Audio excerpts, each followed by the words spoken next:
What is going on, guys? Welcome back to Ultimate Team Adventure. I'm sorry for the lack of episodes. I've been kind of sick, as you can hear. My voice is kind of gross right now, but I have been completing collections left and right, as you can see. All of these collections, and with these free packs, we've been pulling some pretty crazy stuff. As you can see right here, Claude Giroux, I pulled him in a collection pack that was amazing. Oh my god, I was on stream. It was nasty. I'm so stoked to use him. He is going to be sick. And then we're going to get rid of Alex Hemsky here, and we're going to get a player who I've been opening bronze packs like crazy, and I got lucky and I got Leon Draisaitl. He was the 3rd overall pick from this year's draft, went to Edmonton, and we are going to boost him up there. But first, we're going to give Darren Helm an assistant captain card. Lots going on right now. We're making little tiny team changes here, and I'll do a big team overview and whatnot. But we're going to get some new jerseys. We're going to go back to NHL 14, Leon Draisaitl's team. We're going to use the Prince Albert Raiders jerseys. I love these jerseys. I used them all year last year, and I cannot wait to use them for this year. They're easily my favorite jerseys in the whole game.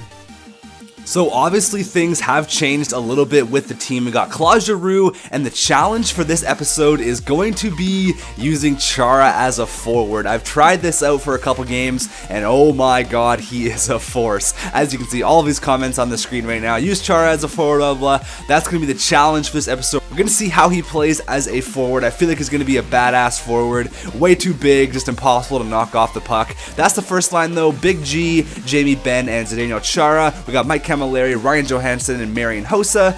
Big Lucic, Helm with the assistant captain card. Brent Burns there, just a couple of monsters. Helm is just way too good, man. One of my favorite cards in the whole game. And then Bodker, Zibanejad, and Leon Draisaitl, 96 overall. Defensively though, we got Erik Karlsson, who I picked him up during a stream. He's good. He's not like he is last year. I don't know. I might get rid of him. I really don't know yet. And playing alongside Karlsson, we have Victor Hedman. The guy's a monster. In net still Robin Lehner and Eddie Lack. We got Dan Hamhuis and Keith Havyandel, because I did the Arizona collection, and he looks like a pretty good card. 88 skate, 85 shot, 89 hands. And then defensively on the third line is going to be Ryan McDonough, which is a free card, and then James Wisniewski. And that is how the team is looking right now. Very excited to get into some games with Zdeno Chara and Claude Giroux. We're going to see how they can perform. All we need is one more game to get into Division 6. Let's see if we can do it. Hi everyone, along with Eddie Olczyk, Mike Emmerich here right before game time. Burns with a shot, blocked. Richards going down, Burns, he scores! Brent Burns, and the Sharks are off and running. Look into the middle, and he just missed. Oh, what a move by Setaguchi, sends it back in front, and Buckman is robbed by Lack. What a play by Setaguchi, and a terrific save by Eddie Lack. The Canucks have played a pretty good 6 or 7 minutes. Burns with a nice goal, then Eddie Lack with an unreal stop. But look at Chara, just leaves the puck here for Helm. Helm's going to find Camilleri in front, and he's not going to miss from there. Top cheese, just like that. We're up 2-0. But Eddie Lack, after making a nice stop there, gives a terrible rebound, goes right to Valtteri Filppula, and it is a 2-1 game right like that. He's going to give it away, though, to Claude Giroux. It's not a player you want to give it away to. He's going to quickly just go in there. A little backhand, and Giroux scores in his debut, making it 3-1. And we get an unreal pass from Ryan McDonough here, all the way to big Milan Lucic. The guy can't knock him off the puck. He's too big, too strong. And he's going to find Helm right there. What a pass. And he is going to quit just like that. And we are now in Division 6 after destroying that guy. He really had no chance. We are now moving up in the divisions. Let's see if we can continue our hot streak. So before we actually get into the next game here, I want to get your guys' opinion on what you think of the new Team of the Week. You can drop it in the comments. It's interesting to me. So this is what the Team of the Week cards look like this year. They're not terrible. One thing I dislike about them is how they have the EA Sports thing in the background. If you look really closely by the logo, they have like EA Sports written kind of everywhere, and it's cool, I guess. But I think there's other variations of the cards on Twitter people just make look a lot better. That's just my personal opinion, though. So from my understanding is what they're doing every single Wednesday when the new Team of the Week drops. What they're going to do is have 2 NHL lines. So as you can see here, we got Tarasenko, Nuge, Atkinson, this guy, I'm not even going to try to pronounce his name, Elias Lindholm, and Larson. That's cool. We got 2 NHL lines of Team of the Week, and then we're going to have a European line. These are going to be players that have excelled in the Swedish league, in the Dell, and all of these European leagues, which I think is sick. So cool. We're going to get new players, but you know, there's two sides to that. You know, it's cool that we're getting new players, but they're also going to be kind of worthless, because who's going to want to have this guy on their team, you know? No one knows who Cantola is with the black eye. Like, no one knows who he is, right? So it's kind of weird. It's cool, but it's very weird. And then the fourth line is going to be a junior line. These are all the players in the QMJHL, WHL, the OHL, all of these guys who are having a really good week. I guess they ripped it up or whatever, and they get a hot live card or an inform card. That's what people are calling them on Twitter now. And the exact same goes for the defense. We're going to have two NHL lines. As you can see here, we got Brody and Schultz, and then we got Prout and Lewington. Then for the third line, I take it is going to be one junior and one European. So we got Dan Boyle. No, it's not Dan. That's not Dan Boyle. I don't know. Maybe his name's Dan. I really don't know.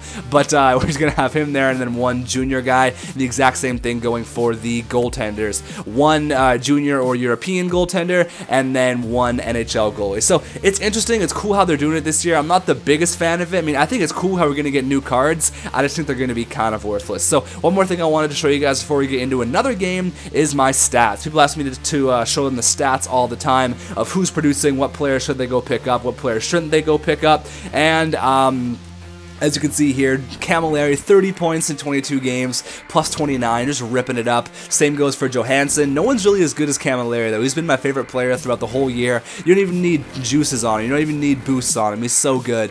Helm's good, too. Ben's amazing. Hosa's unreal. Hedman's a force. Burns is really good. And then it kind of trails off here. You got my third and my fourth liners here. Chara's got 8 points in 11 games. Not bad at all.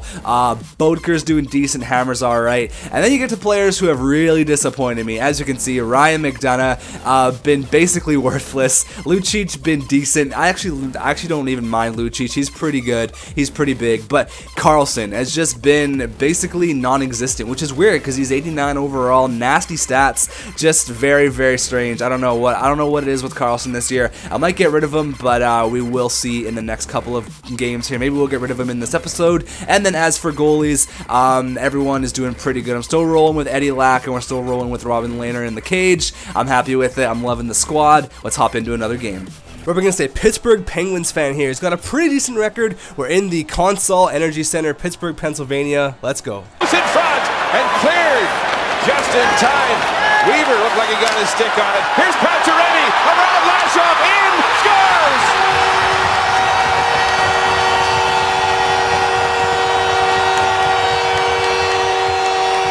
Pacioretty, the nice breakaway goal there. I just let him walk in, and it's 1-0 just like that. He's going to do a complete flip over my guy there. I'll slow it down. Look at that. Just goodbye. Have a nice day. And Steve Mason, oh my god, look at this save. Wide open net, and I just put it right in his glove. Mason played unreal. You're going to see some amazing, amazing stops here by Steve Mason. The guy played unreal.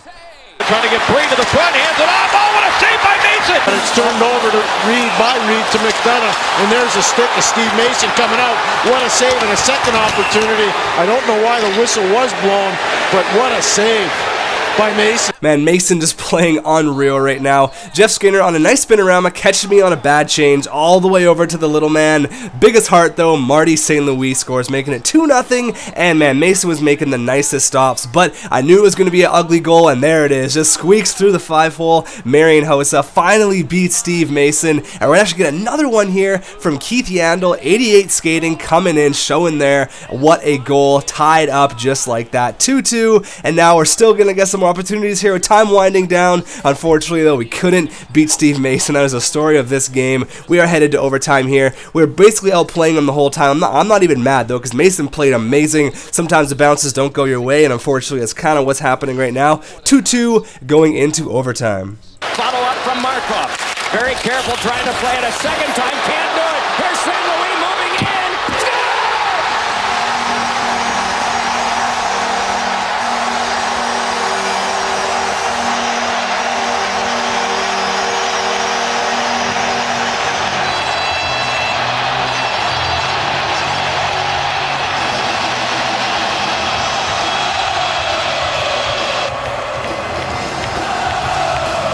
You know, know, sometimes the bounces just don't go your way, and unfortunately, that happened there. Good game. Marty St. Louis won it in overtime there. I just had a bad change, and I went for the hit. Unfortunately, it's my bad defense, and we end up losing the game. But I'm going to complete a collection here. We're going to complete the Swedish collection. I've been opening up bronze packs like crazy, just trying to boost up my collection a bit. So I've been getting a lot of random league of jerseys and whatnot. So I just needed the logo. I went and purchased that, and now we opened up the pack, and you get rare bronze players, which are pretty cool. You get a chance for McDavid or any other really high-end prospects. So that's, if you guys are wondering what you get for the smaller collections, that is it. And then the question to end off the episode, or the comment of the episode, is from Nice, and he says, who is your favorite hockey player in real life and why? Well, I have a couple. I have Jamie Benn, because he's a hometown boy, Victoria boy. He's just amazing, man. He changes the whole game. He's a beast. He's honestly, in my opinion, top 10 in the NHL, maybe top 5. I love Jamie Benn. Jamie Benn and Zach Kassian are my two favorite hockey players. You can kind of see the trend here. I like the bigger, the tougher players.